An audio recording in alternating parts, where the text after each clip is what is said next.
Kaique Silva, mas vamos lá, não tenta desvirtuar o assunto, não. Bem-vindo ao Transferban World. É isso, o segundo do São Paulo em sua história, o segundo em 2025, agora com uma empresa que fez a intermediação, né, da contratação da volta do Calleri ao time do São Paulo na temporada de 2021. O São Paulo alega que aguardou a decisão da FIFA e agora a decisão foi contrária ao São Paulo, né? Saiu o Transferban.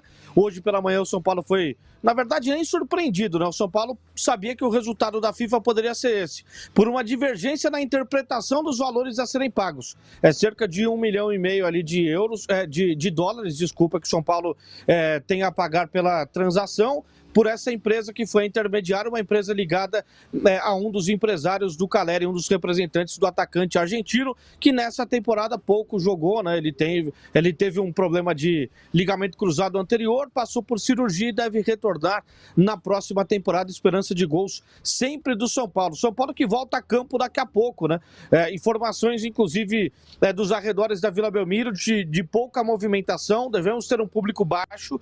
O São Paulo que jogou para 12 mil contra o Flamengo, 11 mil contra o Bragantino e 6 mil contra o Juventude. Deve ter novamente um público talvez até menor do que o jogo contra o Juventude, porque esse jogo seria inicialmente no Morumbi, foi mudado novamente para a Vila Belmiro depois de um ofício enviado à CBF.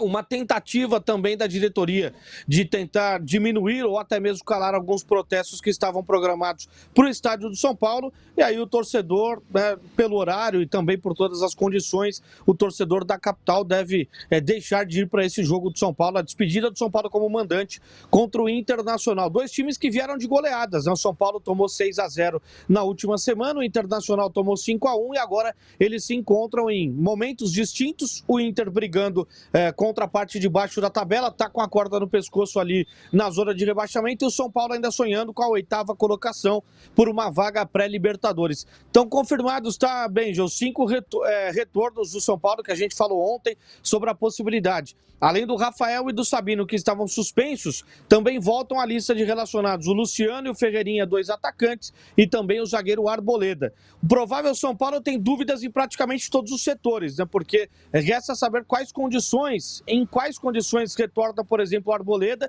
Então são 4 zagueiros brigando por 3 posições, né? O Arboleda pode entrar na direita da zaga ou jogando centralizado.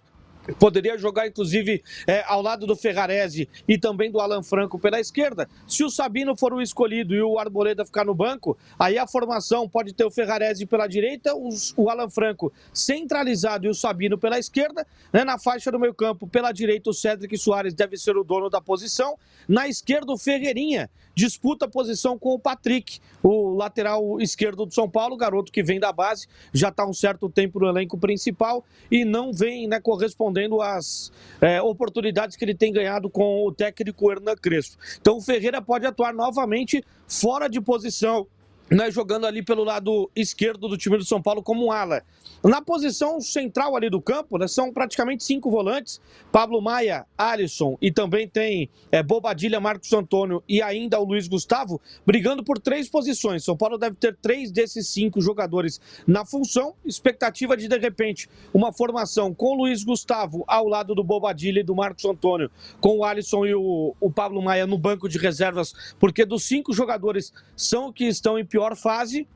E no comando de ataque, a volta do Luciano, provavelmente como titular para atuar ao lado do Tapia. E aí são opções que o São Paulo tem. Se o Sabino atuar pelo lado esquerdo, quando tem a bola, o São Paulo faz uma linha de 4 defensores, espeta o Ferreirinha na esquerda do ataque, espeta o Tapia pela direita e o Luciano fica mais centralizado. Algumas possibilidades até de variações táticas do técnico Hernan Crespo para tentar vencer o Internacional na noite de hoje. Às 8 horas da noite a bola rola na Vila Belmiro, repito, promessa é de um estádio mais ou menos vazio, né? Pelo menos metade daquele público esperado quando o Santos tem casa cheia na sua casa, né? Cerca de 15 mil torcedores, metade do público é o que a gente está aguardando para essa noite de São Paulo Internacional.